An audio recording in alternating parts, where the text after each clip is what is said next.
الحمد لله رب العالمين والصلاة والسلام على أشرف الأنبياء والمرسلين.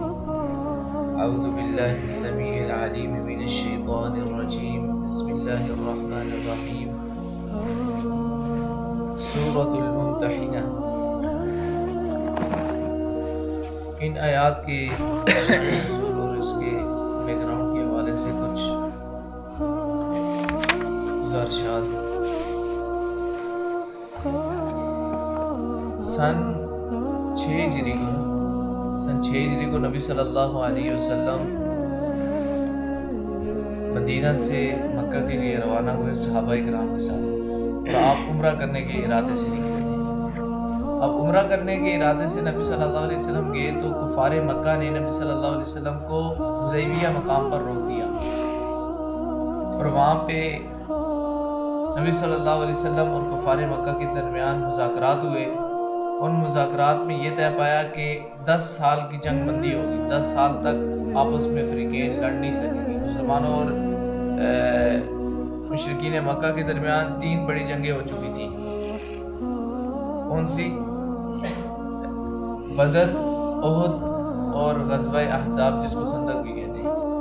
اب جب صلح حدیبیہ ہوگی تو ان کے 2 قبیلے تھے، بڑے قبیلے جو مشرکین وہاں مکہ میں رہنے والے تھے، بنو بکر اور بنو خزاعہ.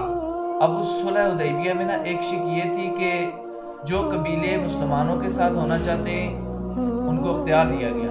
مسلمانوں کے ساتھ یعنی اگر ان کو کوئی تکلیف دی گئی تو یہ سمجھے گے کہ مسلمانوں کو تکلیف دی گئی، اور اگر وہ قریش کے ساتھ معاہدے میں شامل ہو جاتے ہیں تو اگر قریش کے اس قبیلے کو اگر تکلیف دی گئی تو سمجھے کہ قریش کو تکلیف دی گئی.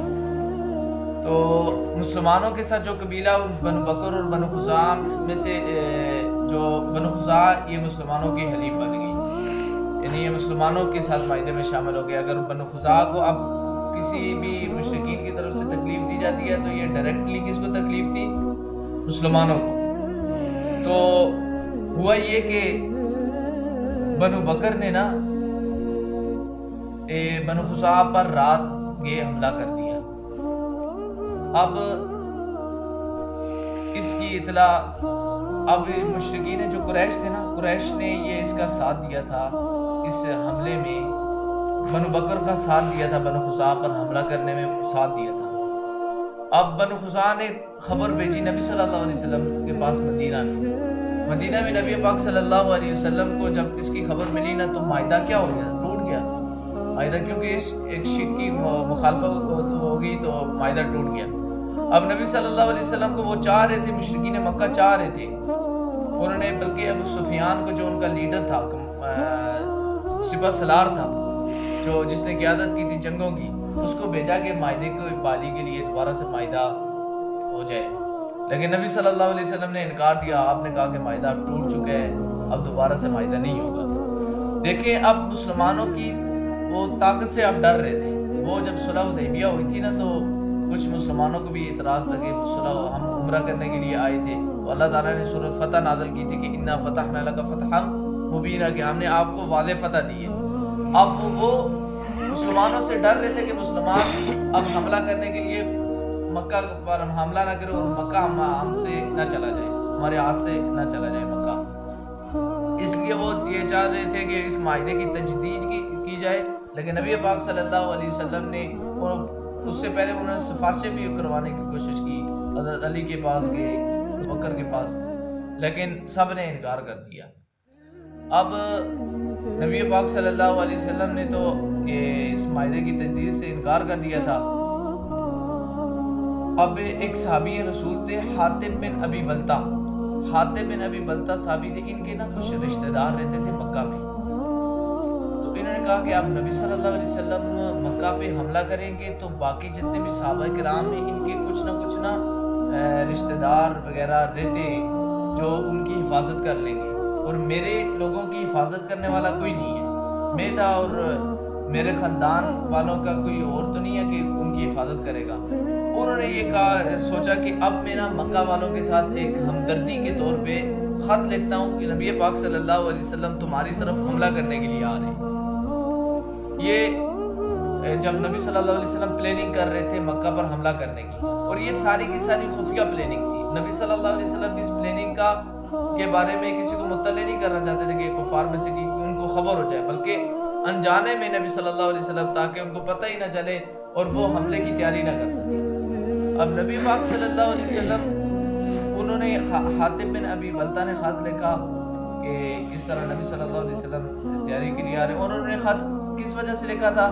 تاکہ اس ہمدردی کی وجہ سے ان کے خاندان کو سیو کر لیا جائے، بچا لیا جائے کہ حاتب بن ابی بلتہ نے ہمیں ہمدردی کے طور پہ ہمیں اطلاع کر دی ہے. انہوں نے اس کام کے لیے نا ایک عورت کا انتخاب کیا اور ایک عورت کے ہاتھ خط کو روانہ کر دیا. اب وہ خط لے کے جا رہی تھی تو نبی صلی اللہ علیہ وسلم کو وحی کے ذریعے اللہ تعالیٰ نے اطلاع کر دی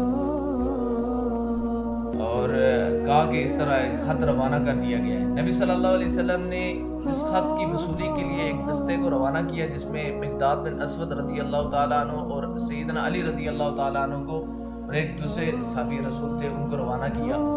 آپ نے عورت کو پکڑ لیا، جا کے اس سے کہا کہ خط نکالو جو حاتب بن ابی بلتہ نے روانہ کیے. تو اس نے کہا کہ میرے پاس خط نہیں ہے. اس نے انکار کر دیا کلی طور پہ میری تلاشی. انہوں نے کہا کہ اگر یہ وحی کی بات تو نبی صلی اللہ علیہ وسلم کی بات تو وحی ہے نا، وما ينطق عن الهوى ان هو الا وحی یوحی، کہ نبی صلی اللہ علیہ وسلم نے کہہ دیا کہ خط ہوگا یہ ہوگا، اگر تم خط نہیں دیتی ہو تو ہم تمہاری جسمانی تلاشی لیں گے. تو اس بات سے وہ ڈر گئی. اس نے پھر اپنی بالوں کی بیڑیوں میں اس نے خط باندھا ہوا تھا، اس نے خط نکالا اور دے دیا. اب نبی صلی اللہ علیہ وسلم کے صحابہ کرام وہ خط لے کے نبی صلی اللہ علیہ وسلم کے پاس آ گئے. اب بات یہ تھی کہ اس صحابی کے بارے میں چیک کرنا تھا کہ اس نے خط کیوں روانہ کیا. نبی صلی اللہ علیہ وسلم نے انہیں بلایا کہ آپ نے یہ خط کیوں روانہ کیا، آپ نے ان کو کیوں خبر دینا چاہیے کفار مکہ کو. انہوں نے کہا اللہ کے نبی میرے نہ کچھ رشتہ دار رہتے تھے اور ان کا باقی جتنے بھی صحابہ کرام ہیں ان کے لوگ رہتے ہیں جو ان کو بچانے والے تھے، لیکن میرے جو خاندان کے لوگ تھے ان کو بچانے والا یا ان کا کوئی مددگار نہیں تھا وہاں پہ. اس وجہ سے میں نے ہمدردی کے طور پہ وہاں پہ خط روانہ کیا تاکہ وہ میرے خاندان کو سیو کر لیں. تو نبی صلی اللہ علیہ وسلم نے ان کی یہ سچائی کو دیکھ کے نا آپ نے انہیں درگزر کر دیا. نبی صلی اللہ علیہ وسلم نے تو انہیں معاف کر دیا، درگزر کر دیا، کیونکہ ان کا دل صاف تھا. انہوں نے اسی وجہ سے روانہ کیا تھا، کوئی منافقانہ بات نہیں تھی یا ان کے ساتھ بالکل ہمدردی والی سوچ نہیں تھی کہ یار وہ مسلمانوں پر حملہ کے لیے تیار ہو جائے اور مسلمان ان کو ذکر پہنچانے کی والی سوچ نہیں تھی. اس وجہ سے نبی صلی اللہ علیہ وسلم نے تو معاف کر دیا، لیکن اللہ تعالیٰ نے اس صورت کو کی جو آیات ہے نا یہ وہ جو صحابی رسول ہے حاتب بن ابی بلتہ ان کو تھوڑی ڈانٹ دلائی اس صورت کے اندر کہ ایسے نہیں کرنا چاہیے کہ آپ مشرکین کو اور کفار کو دوست بنا لیں، میرے دشمنوں کو دوست بنا لیں.